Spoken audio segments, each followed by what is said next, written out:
debate. And I'll cover stories that nobody else dares to touch. And then for the last 15 minutes, talking pints. We're over a drink. We have a civilised conversation with someone. We very often disagree, but we do it in a grown-up way. Come and join me on Farage.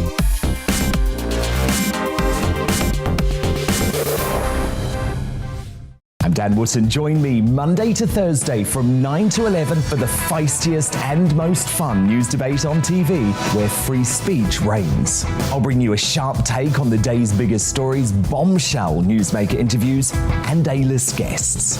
And I guarantee you, no spin, no bias, no censorship, and no reason to go to bed. That's Dan Wootton tonight, Monday to Thursdays from 9 on GB News. Hello there, I'm Eamon Holmes. And I'm Isabel Webster. And we hope you can join us for Breakfast with Eamon and Isabel. You make me laugh out loud, belly laugh. Is that important first thing in the morning? Yeah, absolutely. And there's me trying to be deadly serious. News is a serious business. Yeah, I have to rein you in sometimes. Well, it doesn't stop us laughing at it. It doesn't stop us having an opinion on what's going on. Yeah. And it certainly will not stop us reflecting what you think. Weekdays from 6 to 9:30 on GB News.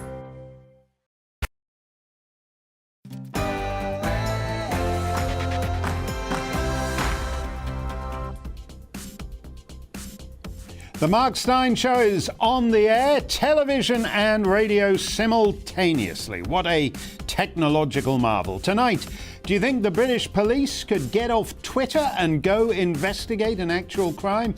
Douglas Murray is here to talk about that. Also, breaking news out of Belfast. The internal border within the United Kingdom ceases at midnight.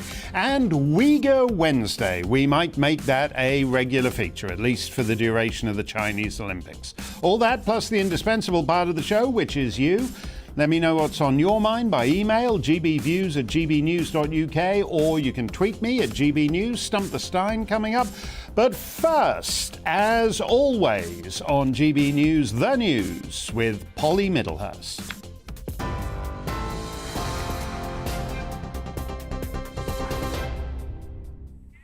Thanks, Mark. The Prime Minister has told President Vladimir Putin that any Russian incursion into Ukraine would be a tragic miscalculation.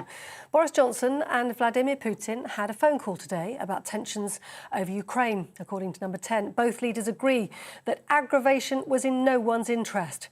That comes as the US President Joe Biden sent nearly 3,000 American troops to Eastern Europe. John Kirby from the US Department of Defense says the troops are there to bolster Ukraine's defenses. The United States will soon move additional forces to Romania, Poland, and Germany. I want to be very clear about something. These are not permanent moves. These forces are not going to fight in Ukraine. They are going to ensure the robust defense of our NATO allies. Meanwhile, Northern Ireland's Minister for Agriculture has ordered all post-Brexit checks on goods coming from the rest of the United Kingdom to stop from midnight tonight. Edwin Poots says he sought legal advice which supports his view that he's entitled to stop the checks.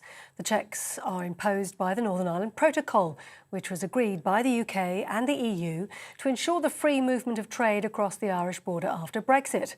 But the DUP minister believes it's created instability within the country's power-sharing institutions. In the absence of executive approval, I have now issued a formal instruction to my Permanent Secretary to halt all checks that were not in place on the 31st of December 2020 from midnight tonight. I'll prepare a paper for executive consideration in the near future to seek agreement on a way forward. We'll keep an eye on that as the evening progresses. Meanwhile, the Levelling Up Secretary has today unveiled the government's plans to tackle regional inequalities in the UK. Michael Gove pledged that by 2030, pay, employment and productivity will grow in every area of the UK, in turn boosting the UK's economy by tens of billions of pounds annually. The gap between much of the South East and the rest of the country in productivity, in health outcomes, in wages, in school results and in job opportunities must be closed. And the economic prize from levelling up is potentially enormous. If underperforming places were levelled up towards the UK average, unlocking their full potential, it could boost aggregate UK GDP by tens of billions of pounds each year. Michael Gove speaking earlier. Now, 5 Insulate Britain activists were jailed today at the High Court after breaching an injunction on the M25 last year. 11 other protesters received suspended prison sentences after taking part in those demonstrations last October. And the Duchess of Cambridge is the new patron of the Rugby Football Union and Rugby Football League. Catch. She takes over from Prince Harry in that role. Kensington Palace says the appointment is due to her long-standing passion for sport. On TV, online and on your radio via DAB+, you're with GB News. Now more from Mark.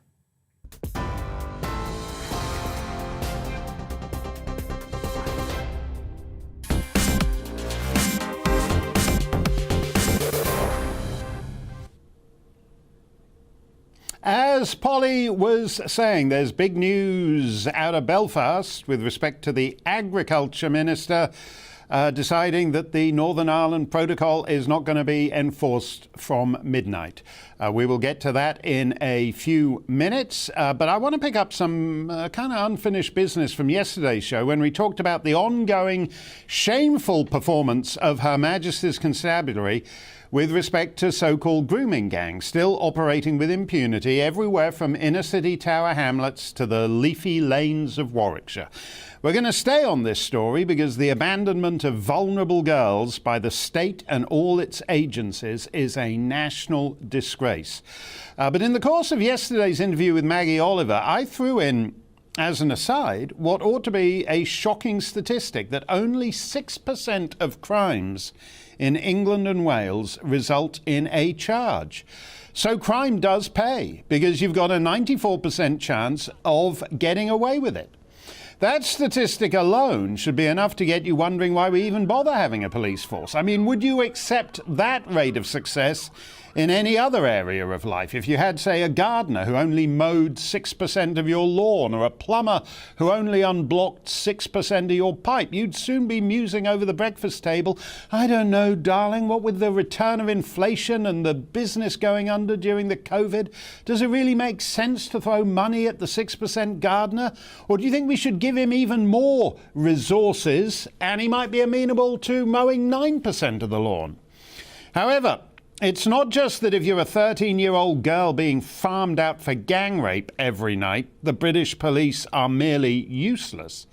They're also, to the general population, an objective threat to core liberties. To reprise my old line, Britain is the land where everything is policed except crime.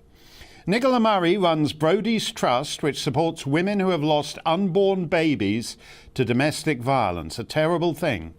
She announced on Twitter that she would no longer refer women to the Edinburgh Rape Crisis Centre, which Ms Murray feels prioritises trans activism over the needs of rape victims. She might be correct, she might not, but that's the judgment she's reached with respect to her own business. Next thing she knows, Police Scotland are knocking on her door because, quote, we need to speak to you to ascertain what your thinking was. Real crime is too much like hard work for Scottish policemen, so it's easier for Police Scotland's third-rate time-serving nincompoops to investigate thought crime.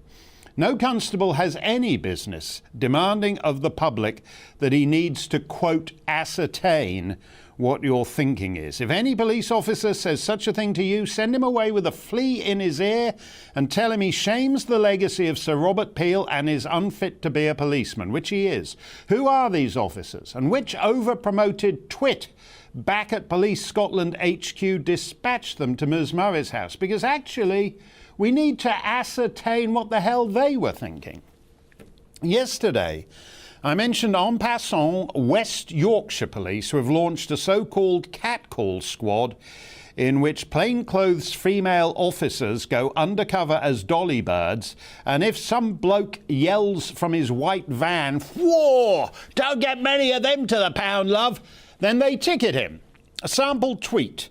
targeting people who are shouting things from their vehicles at women, girls. This will not be tolerated. The occupant of this vehicle shouted at undercover female officers, reported for breach of PSPO. That's a public space protection order. And there you can see 3 gallant policemen defending the undercover female officer's honour by targeting the ne'er-do-well in his van. This is West Yorkshire, where the largest grooming gang to date, there'll be another one along any minute, the largest grooming gang to date in the UK, had the run of Huddersfield for a decade. Priorities. In fairness, a West Yorkshire street does have actual physical reality. Increasingly, the police prefer to police Cyberland, the Twitterscape, Instagramistan. This week, they secured the conviction of a 36-year-old Glaswegian called Joseph Kelly for a, quote, grossly offensive tweet. Is there any other kind of tweet? Do you know how many grossly offensive tweets are tweeted every minute of the day? This should keep the coppers in undemanding, leisurely employment for decades. In the case of Mr. Kelly, he was sneering at the death of the otherwise universally beloved Captain Tom. As you remember, Sir Tom Moore died a year ago at the age of 100, and Kelly, tweeting anonymously as Ser Alba, which means free Scotland in Gaelic, like the Ser Stat Éireann, the Irish Free State. So under his nom de tweet, Joseph Kelly responded to the death of Captain Tom as follows: "The only good Brit soldier is a dead one. Burn, old fella, burn." It used to be a basic principle of law that you couldn't libel the dead, but apparently you can on Twitter. I hold no brief for Mr. Kelly. If he said such a thing to my face, I'd invite him to step outside, as I hope many of you would too. Instead, Joseph Kelly was convicted under Section 127 of the Communications Act 2003 as Tony Blair's baby. Section 127 has also ensnared feminists who misgender trans activists, and a 20-year-old builder who was fined £545 for drawing 2 penises on a picture of a policeman who was interviewing him at the time and then Snapchatting the picture. A policeman is not the wall of a pub toilet. You can't just cover him in penises. So the officer immediately confiscated the telephone, saw the picture, kept the mobile as, quote, evidence, and insisted the case go to court, where the ne'er-do-well had to cough up £272.50 per penis. That's a lot of money for a penis, especially in contemporary Britain. This would be a joke were not that it has horrible real-world consequences for the victims of actual crime, who get to leave a message on the state-of-the-art central call centre on Rockall and then wait in vain for a call back. Every penile portraitist, every offensive tweeter, every West Yorkshire wolf whistler, every misgenderer comes at the cost of real investigation of real crimes. And oddly enough, this eggshell sensitivity to no-name loser tweeters in their bedsits comes at a time when the state slanders its own citizenry routinely, from school teachers insisting that all white people are racist, including, yes, you, Janet and John, in the second row, including your mum and dad, all the way up to prime ministers. Here's how Canada's blackface PM sums up those heroic Canadian truckers we've talked about these last couple of weeks. Quote, today in the House, members of Parliament unanimously condemned the anti-Semitism, Islamophobia, anti-black racism, homophobia and transphobia that we've seen on display in Ottawa over the past number of days. Together, let's keep working to make Canada more inclusive. So it's inclusive for the head of government to damn tens of thousands of his fellow citizens as racists and Islamophobes, but it's a criminal offence for some no-name loser to misgender somebody. Gee, it's almost like the rulers live by an entirely different set of rules. Free societies do not do this. We are witnessing the self-destruction of British policing and a sinister morphing into thought commissars in which they sit around the office reading tweets all day long rather than do anything about the serial gang rape of Britain's children. Let me know what you think. GBViews at gbnews.uk. You can tweet me at GBNews. We are always glad to see on this show the best-selling author of The Madness of Crowds and a fearless warrior of free speech, Douglas Murray. Douglas is back with us. And Douglas, tweets, getting people convicted for tweets, it does have an impact on free speech overall, doesn't it? Yeah, that story you just relayed of the man getting fined for drawing two penises over the policeman. I think he did the wrong bit of anatomy. He should have drawn a policeman with no testicles. Could have been taken to court and it would have been thrown out on the fact. It would have been thrown out on the fact. He'd have got away with it, walked away scot-free. What does it come to that the British constabulary are these weak Canadian Prime Minister-like figures who think that if you just have a little bit of insult to one of them and say they draw a penis on them, that they have to go running away to the fine squad? It's absolutely pathetic, but partly the result of hiring decisions and recruitment decisions that the British police have been going through for years, where their idea of a really crack police squad is one that can walk in high heels at Pride and get as much buy-in from the LGBT plus Q community as possible. And meantime, of course, knife crime goes soaring up and much more. I mean, the police for years in Britain have become a totally deracinated force. Cressida Dick right at the top, draw her without much difficulty. Cressida Dick right at the top, all the way down. It's become the most pathetic force in the land. Yeah, I wouldn't disagree with you about that. What I am slightly puzzled by is why there is so little anger at the, even if you don't, I mean, the whole grooming gangs thing is very weird because, as we all know, whether you're talking about Rotherham or whether you're talking about Telford or whether you're talking about Rochdale, the police knew about all these guys, knew about them for years and did nothing. But even if you set aside the evil of that, just the uselessness of these, of paying men to sit around looking for offensive tweets, it seems a complete waste of public money. No, I know. There was a case some years ago. There was some poor young guy on the south coast of England living in a Borstal who tweeted, he tweeted something nasty about Tom Daley, the diver.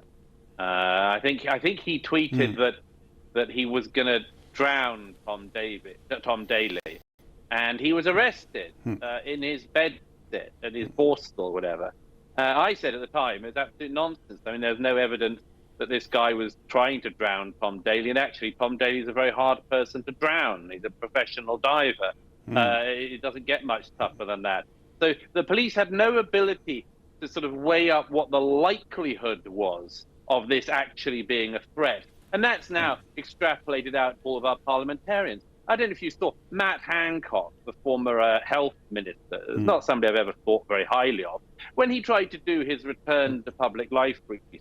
What did he do? He did a big interview in the Telegraph in which he said he had been threatened, yes, threatened, Mark, with public execution since he had Now, the Telegraph ran this as a huge story. Matt Hancock, I was threatened with public execution. Well, that raises a very interesting question. What do you think the likelihood was that Matt Hancock was anything close to being marched through the banqueting hall in Whitehall like Charles I, onto a scaffold and beheaded in front of a cheering crowd of NHS workers? What do you think the likelihood of that was? Absolutely zero. Zilch. Nada.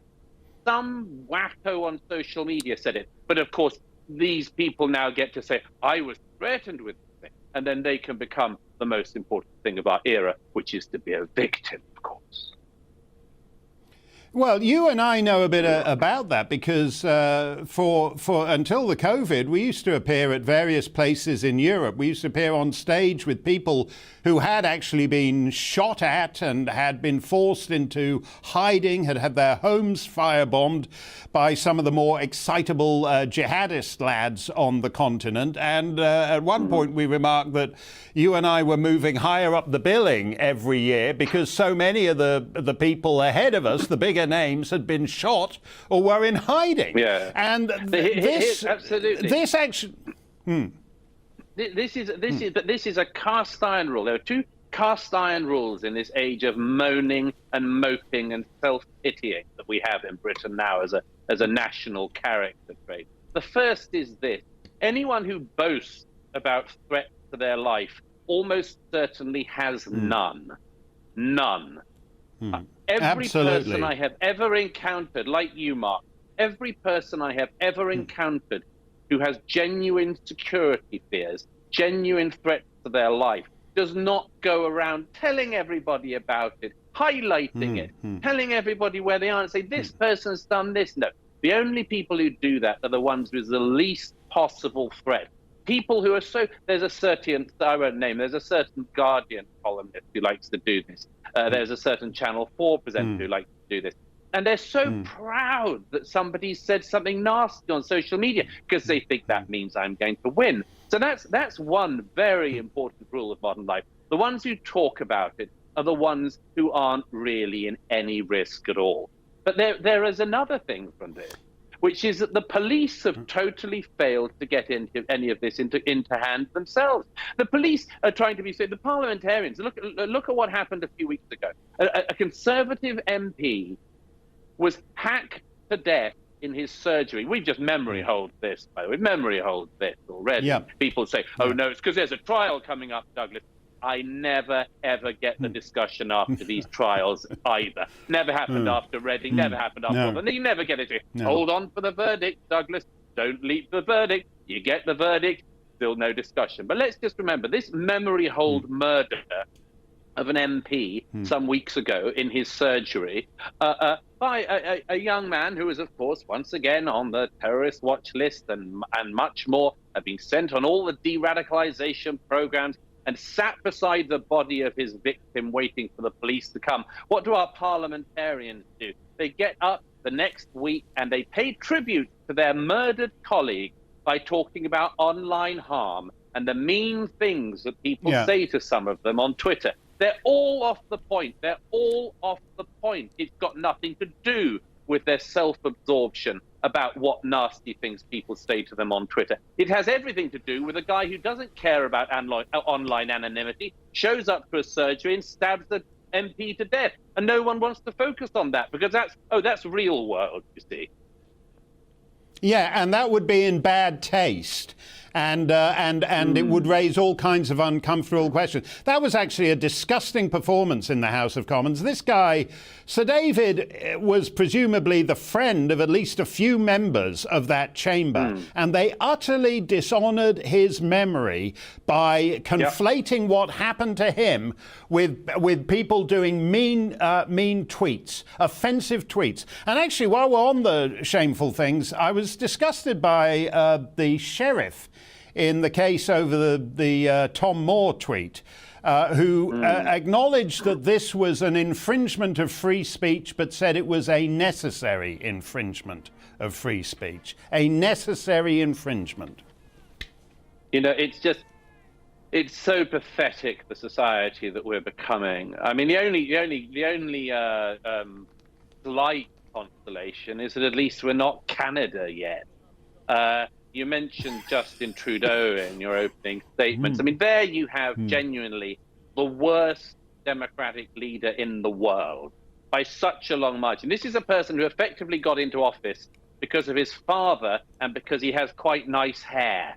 And Justin Trudeau got into office on these bases, told all these kumbaya things about how he wanted freedom and happiness and basically fairness for all and a lot of other stuff like that. But what's he done now? He's decided that every single person who disagrees with any specific policy of his is a racist, a misogynist, a fringe, by the way, a very large fringe, larger fringe of people have turned out to oppose Justin Trudeau than any of the tiny fringe who ever turned up to wave at him at any of his fringe rallies. But Justin Trudeau has decided he's the absolute epitome of the class of politicians we have in the Western world today. He's decided all of his opponents are Nazis. And what's Justin himself done? He cited security concerns. He said that it might be him that's at risk. And all of these truckers coming towards him in Ottawa, he's got to escape the truckers. He's got to hide in a basement somewhere, Mark. He's got to save himself. No, he's got to pretend to have COVID.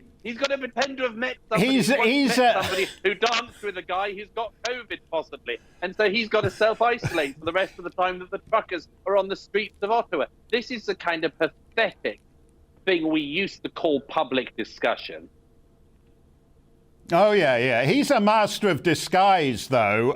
He wore blackface regularly until early middle age. So for all we know, he could have flown the coop, and he could be the Prime Minister of Gambia by now. As you know, Mark, it's the best defence he really could make, Justin Trudeau, is that the truckers are only coming to him because he is black. He could certainly try to get away with that one. But then it could happen that they came to him on one of the very few nights, as far as we can see, that he hasn't put on blackface. Because if you remember, he put on blackface so often, he actually lost count of it. He didn't just do it when he went out to parties and wanted to be in blackface. Justin Trudeau, apparently, when he was just at home on his own, used to just black up occasionally, just to sort of relax and put his feet up. And of course, this again points to the double standard. None of the truckers going across Canada have appeared in blackface. It's the guy calling them racist who appeared in blackface all the time. And this is the problem. It's the damn double standards of the thing. It's the fact that the people ruling over us have total double standards. They hate the public, call us misogynist, racist, xenophobe, homophobes, transphobes, bad tweeters, threat to people, and all the time it's them that can flout the rules whenever they want with zilch consequence. Preach it, Brother Douglas. That is way better than hearing Justin Trudeau getting down on his knee and singing Mammy. You can read Douglas in The Spectator, and you should. Let me know your take. GBViews at gbnews.uk. You can ask me anything for Stump the Steyn. Coming up, the breaking news out of Belfast. The DUP are not waiting for Liz Truss and her negotiations with the European Union. Stick around, lots more to come.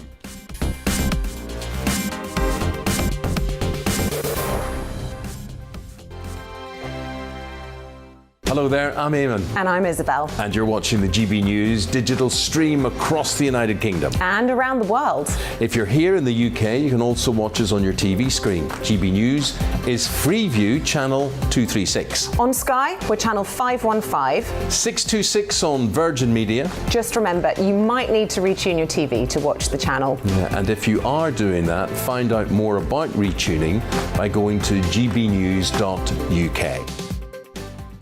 Join my show Farage, 7 p.m. till 8 p.m. Monday through Thursday. And there you will get opinion, analysis, debate, and I'll cover stories that nobody else dares to touch. And then for the last 15 minutes, talking pints. We're over a drink. We have a civilized conversation with someone. We very often disagree, but we do it in a grown-up way. Come and join me on Farage.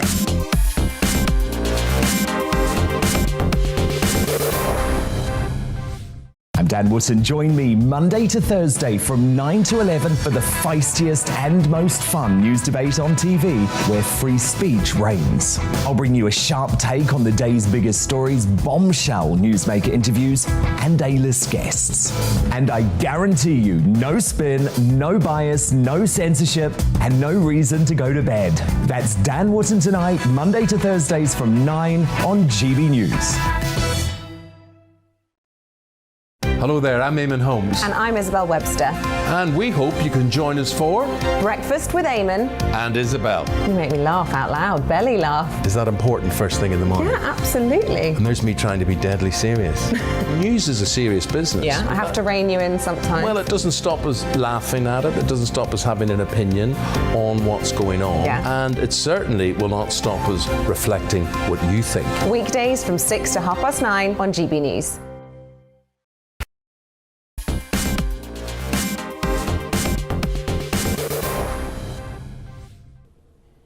Let's get to your comments. Rob says the police are not wasting time. They are a waste of time. A Twitter user says virtually every police force continuously virtue signalling online. Yes, that's true, although Police Scotland is particularly repellent in this regard, I would say. Glyn says, yes, whilst being offensive about someone is despicable, unless applied equally to all, I can't see how it is worthy of police time.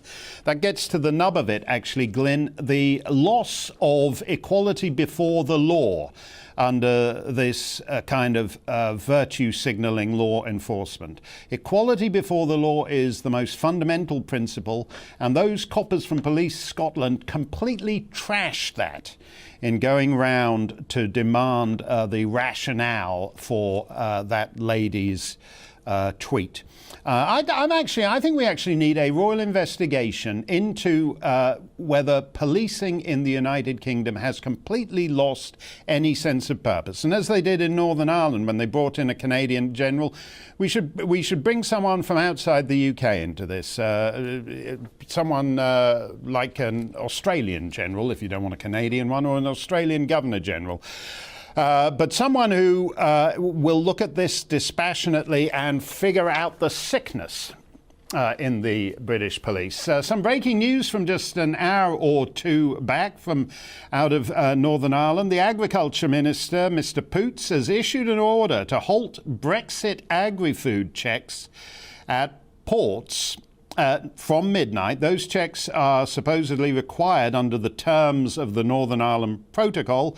The DUP evidently got tired of waiting for Liz Truss and the European Union to get on this, so they took matters into their own hands after taking legal advice. With me now is our own Arlene Foster, who knows more about this than anybody. Arlene, what is the thinking behind the action taken by Mr. Poots? Why is he forcing the issue? Well, for sure, Mark. I mean, these checks have been in place since the end of December in 2020, when the rest of the United Kingdom left the European Union. Northern Ireland was essentially left behind because of the Northern Ireland Protocol, which had been signed up by Boris Johnson and the European Union back in November of 2020. So the checks come into force.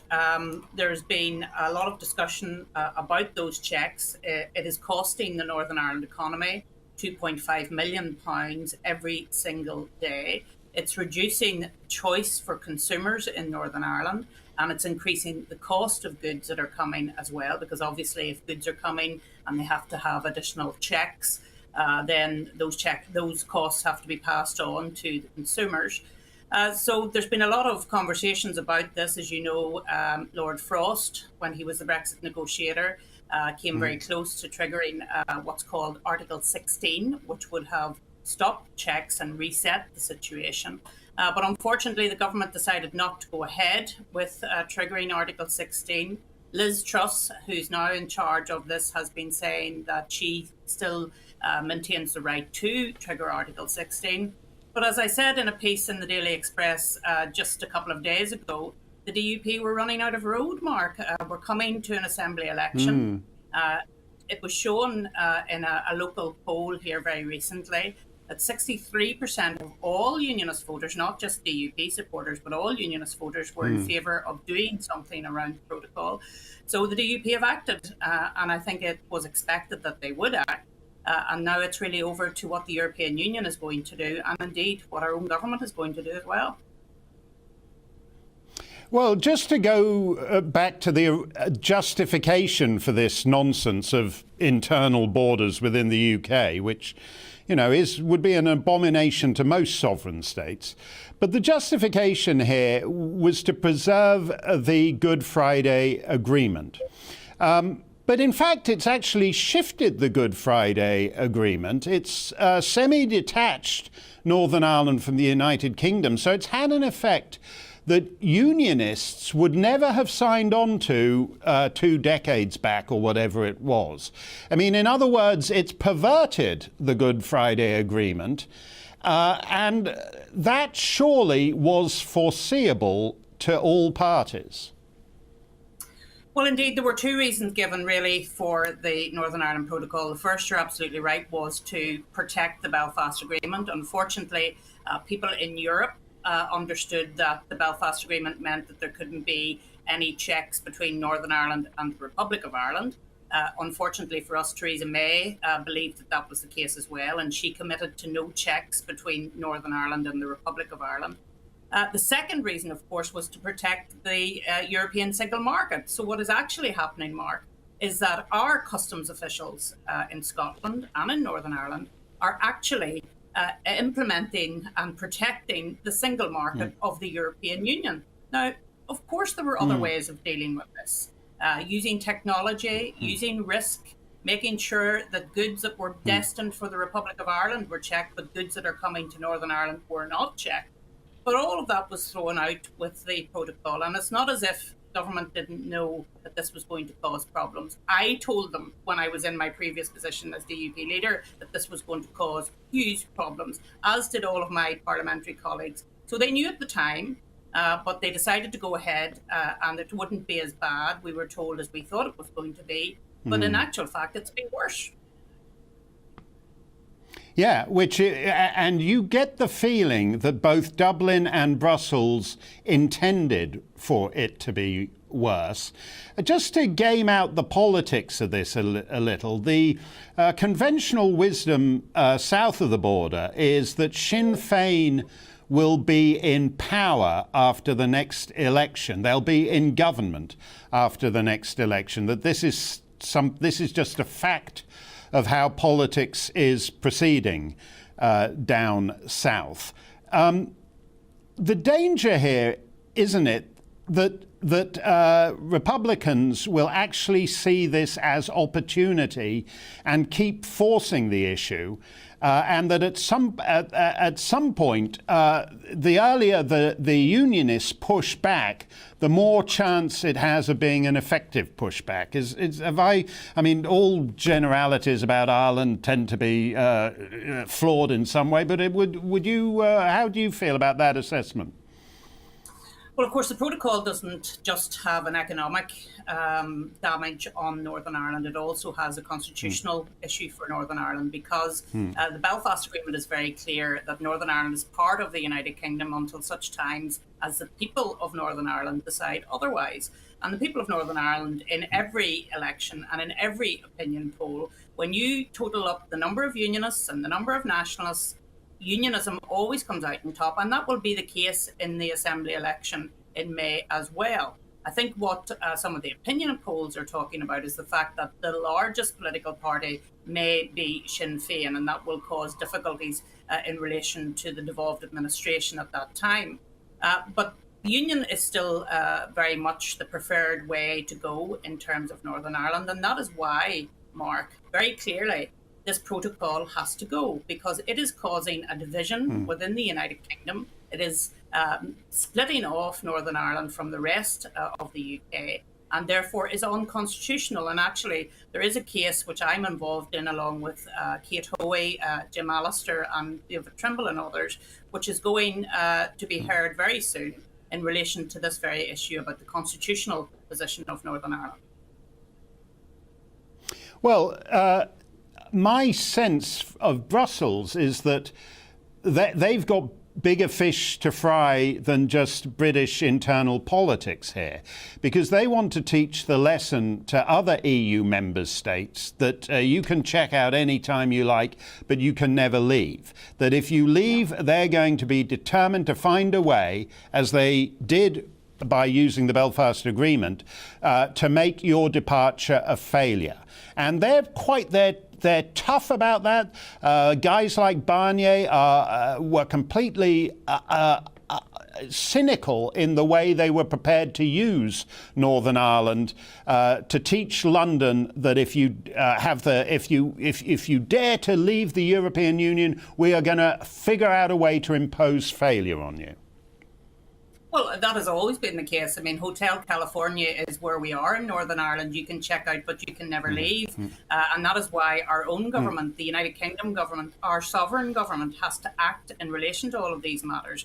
We have been waiting for over a year for our sovereign government to take action. We were told back in July of last year through a command paper that the circumstances were there to trigger Article 16, and yet it still hasn't happened. Last week, our own Prime Minister, Boris Johnson, in the House of Commons, said that the protocol and the way it was being implemented was insane, and the European Union were pettifogging in the way in which they were looking at these checks. So if the protocol is insane, Mark, then why isn't our government doing something about the protocol? I would have thought that it's quite a high bar to reach for insanity, but yet we seem to still have the government willing to go along with the European Union in this. So therefore, Edwin Poots, as Northern Ireland Agriculture Minister, has acted tonight. I think that will now set a train in motion in relation to the European Union and the United Kingdom government. And our government needs to stand up for the British citizens of Northern Ireland and say they have been under this protocol for over a year. It is costing £2.5 million to the Northern Ireland economy every day. There is a problem with it from a constitutional point of view, and therefore it has to go. Are you surprised that more businesses don't make a big noise about this? Because if you take any British chain store, it now has to, it can deliver products to Glasgow, to Swansea, to wherever, except it has to comply with a completely different set of regulations that impose costs on it when it tries, you know, whether you're talking about Marks and Spencer or whatever, if you're delivering to your branch in Belfast, there are now extraordinary costs imposed. Are you surprised British business isn't making more of a noise about this? Well, we do know that around 200 businesses based in Great Britain no longer sell their goods into the Northern Ireland market, Mark, and that in and of itself is a scandalous situation that we find ourselves in, that our choice has been reduced in such a way. Big businesses like Marks and Spencer's, like Tesco, like Sainsbury's, have tried to deal with the checks that are there. But we shouldn't forget, Mark, that we are still in a grace period for these checks. All of the checks have not been implemented yet between the European Union and the United Kingdom. Therefore, we're not in the real situation that we would be in if we had the rigorous implementation of the protocol, which some of the nationalist parties are calling for in Northern Ireland. So that's why you don't hear as much noise as you would do if we had the full implementation of the protocol. Yeah, that's going to be quite something to see, given the additional costs that are imposed at the moment. In the end, do you think, Boris, you correctly say that the government of the United Kingdom is the sovereign state in this? They're the ones who have to have state-to-state relations with Brussels on the continent. They're the only ones who can negotiate this. Do you really think Boris Johnson and Liz Truss have the stomach for it? Well, they need to, Mark, because I don't think unionists in Northern Ireland are prepared to live with this for any longer. We've seen the Democratic Unionist Party act this evening. I think this is the first step in what they plan to do. If there isn't further action, I think you will see them take more action in relation to what's happening at Stormont. We cannot live in a situation where we're part of the United Kingdom, but there are checks between Great Britain and Northern Ireland. It is just intolerable, and it has to stop. And as you rightly say, it wouldn't be tolerated in Canada, it wouldn't be tolerated in America, and it certainly wouldn't be tolerated in some of the European Union states as well. Can you imagine if you said to Emmanuel Macron, no, if you're going to send goods down to one of the French islands, there has to be checks between them before you send those checks down. I mean, it just wouldn't be tolerated. But yet we in the United Kingdom are supposed to tolerate what the European Union are telling us to do, and it has to end. Oh, no, you're quite right. Macron wouldn't, if you said to him you've got to have comply with foreign border checks in Martinique or Saint-Pierre-et-Miquelon or Guadeloupe or any of that, he would, oh, no, that is an insult to the integrity of, territorial integrity of France. You're quite right about that, Arlene. We shall see whether this forces the British government's hand, but we will watch with interest what happens from midnight. Great to see you, Arlene. Stump the Steyn is coming up. You can ask me anything. GBViews at gbnews.uk, or you can tweet me at gbnews. Don't touch that dial. We're coming right back.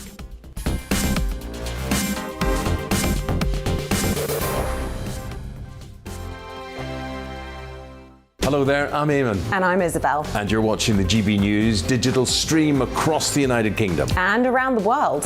If you're here in the UK, you can also watch us on your TV screen. GB News is Freeview channel 236. On Sky, we're channel 515. 626 on Virgin Media. Just remember, you might need to retune your TV to watch the channel. Yeah, and if you are doing that, find out more about retuning by going to gbnews.uk. Join my show Farage, 7 p.m. till 8 p.m. Monday through Thursday. And there you will get opinion, analysis, debate, and I'll cover stories that nobody else dares to touch. And then for the last 15 minutes, talking pints. We're over a drink. We have a civilized conversation with someone. We very often disagree, but we do it in a grown-up way. Come and join me on Farage.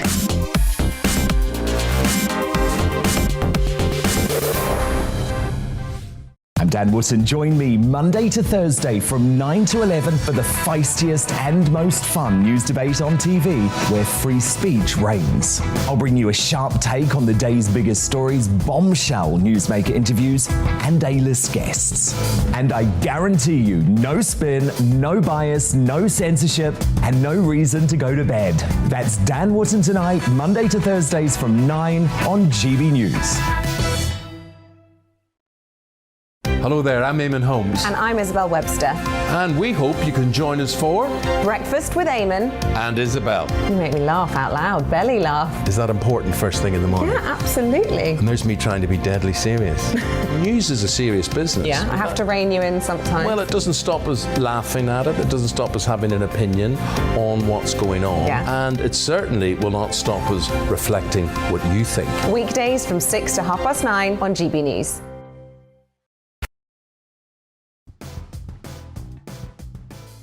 Coming up on Dan Wootton Tonight, was prejudice behind the dismissal of South African experts who tried to reassure us on Omicron. The GP who first discovered the scary ant, Dr. Angelique Coetzee, weighs in. Does anyone deserve to be made jobless and homeless over their vaccine views? Former Coronation Street and Our Girl actor Sean Ward lost all his possessions after being blacklisted by the liberal world of performing arts. He'll get real about his ordeal with me. Plus, US superstar journalists Megyn Kelly and Spiked Online's Brendan O'Neill give their take on the world's biggest talking points. And I'll break down the headlines of the day with my superstar panel. Former London Tory mayoral candidate Sean Bailey, Daily Mail star columnist Amanda Platel, and Sunday Mirror political editor Nigel Nelson. That's Dan Wootton Tonight, Monday to Thursday from 9 p.m. till 11 p.m. on GB News.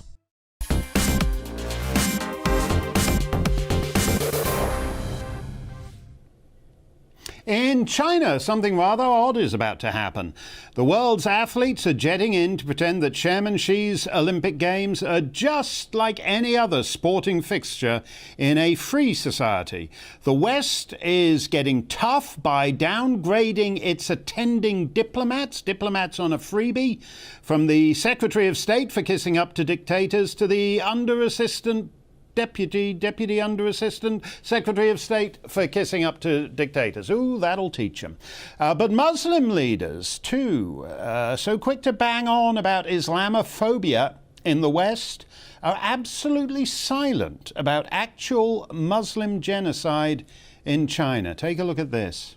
Prime Minister, why are you so outspoken about Islamophobia in Europe and the United States, but totally silent about the genocide of Muslims in Western China?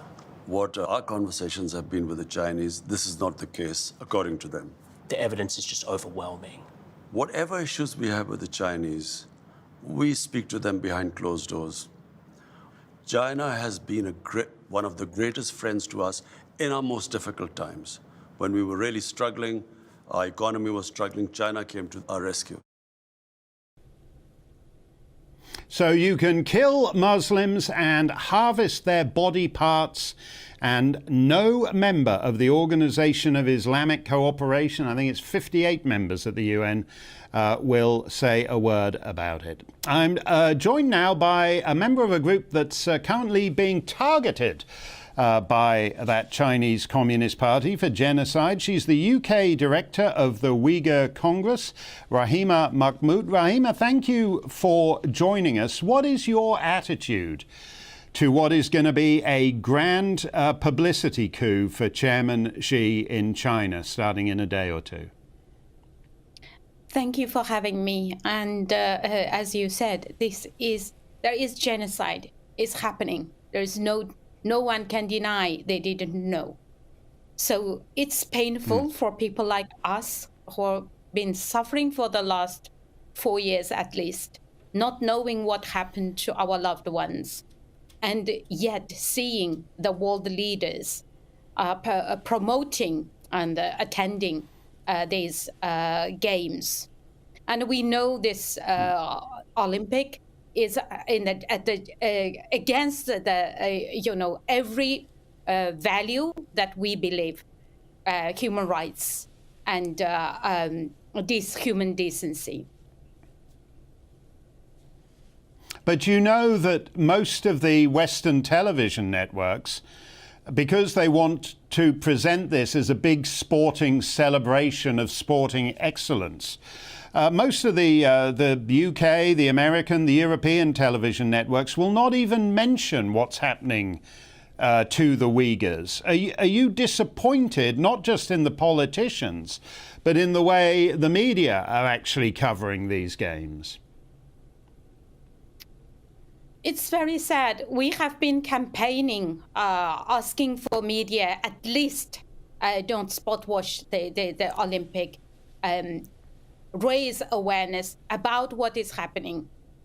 From the beginning, we campaigned no Beijing 2022. We believe there shouldn't be, the Beijing shouldn't have the honor to host these games.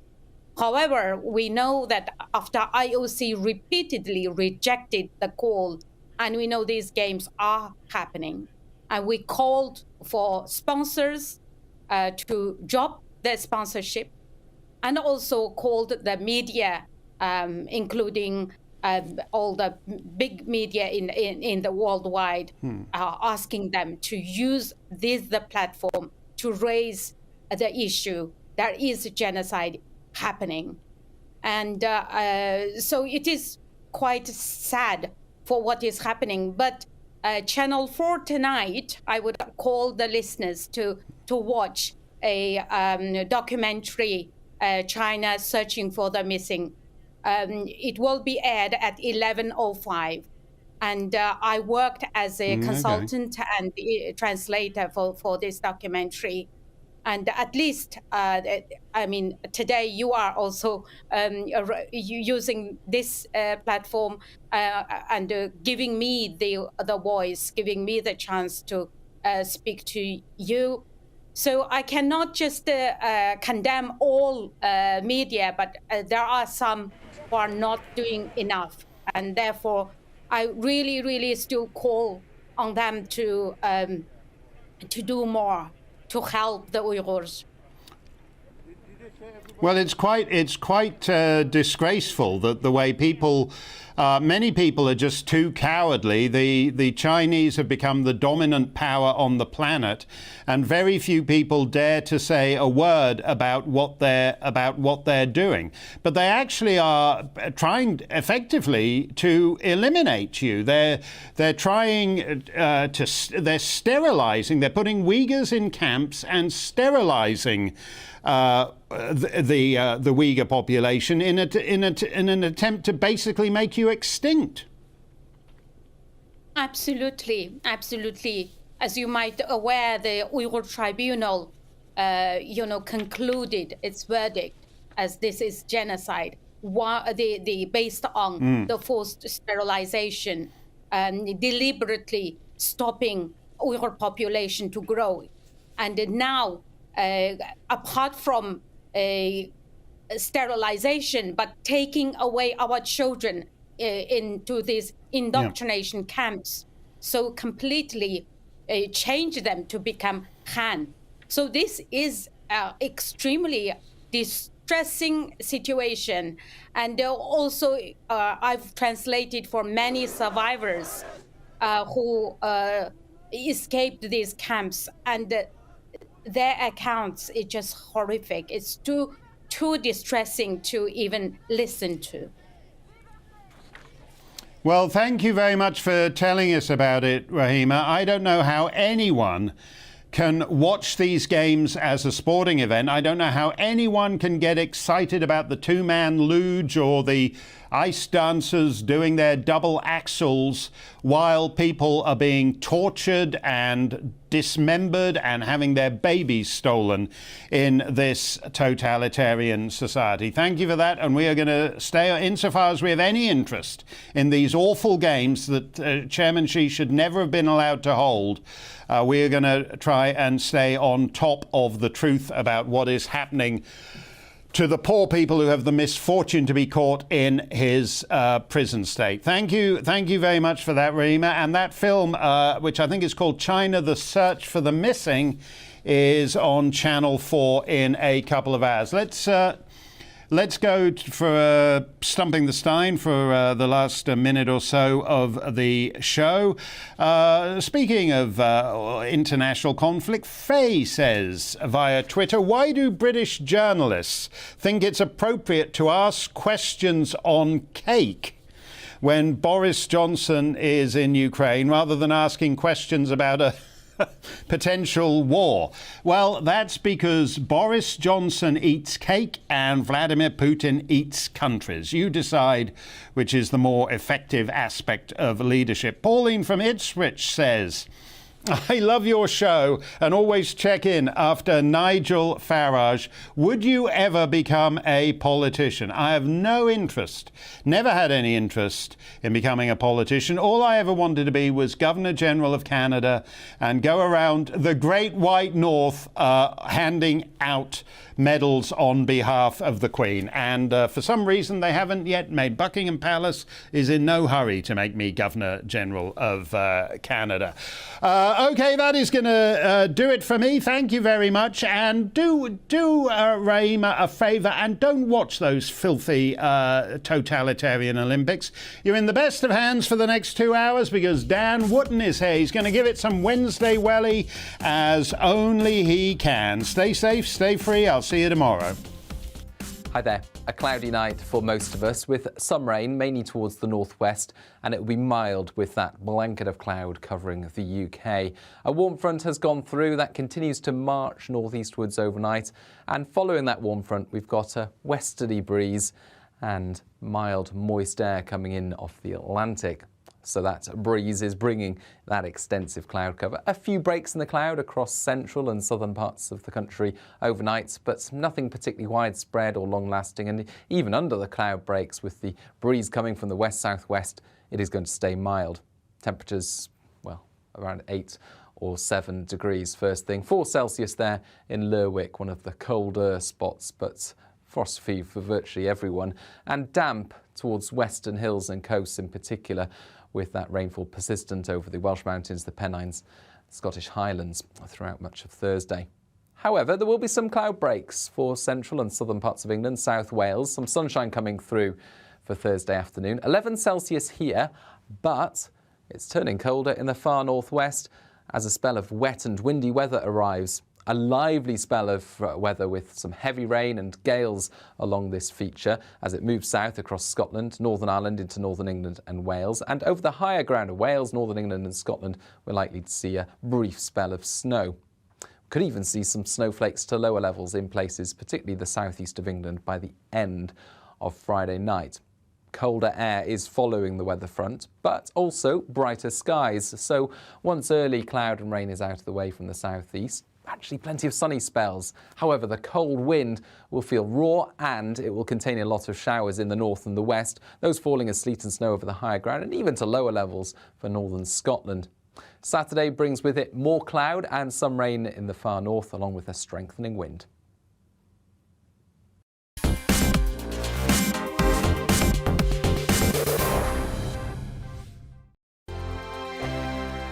Hello there, I'm Eamon. And I'm Isabel. And you're watching the GB News digital stream across the United Kingdom. And around the world.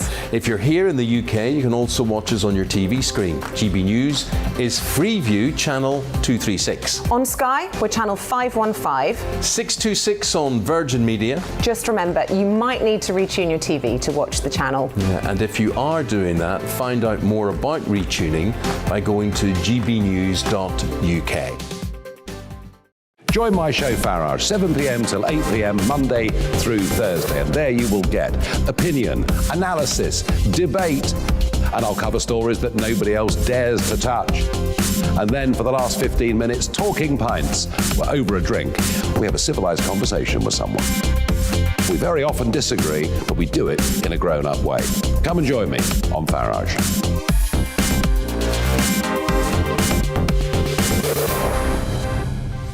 I'm Dan Wootton. Join me Monday to Thursday from 9 to 11 for the feistiest and most fun news debate on TV, where free speech reigns. I'll bring you a sharp take on the day's biggest stories, bombshell newsmaker interviews, and A-list guests.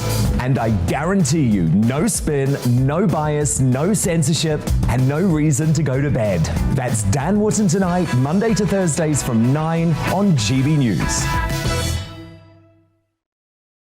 Hello there, I'm Eamon Holmes. And I'm Isabel Webster. And we hope you can join us for Breakfast with Eamon and Isabel. You make me laugh out loud, belly laugh. Is that important first thing in the morning? Yeah, absolutely. And there's me trying to be deadly serious. News is a serious business. Yeah, I have to rein you in sometimes. Well, it doesn't stop us laughing at it. It doesn't stop us having an opinion on what's going on. Yeah. And it certainly will not stop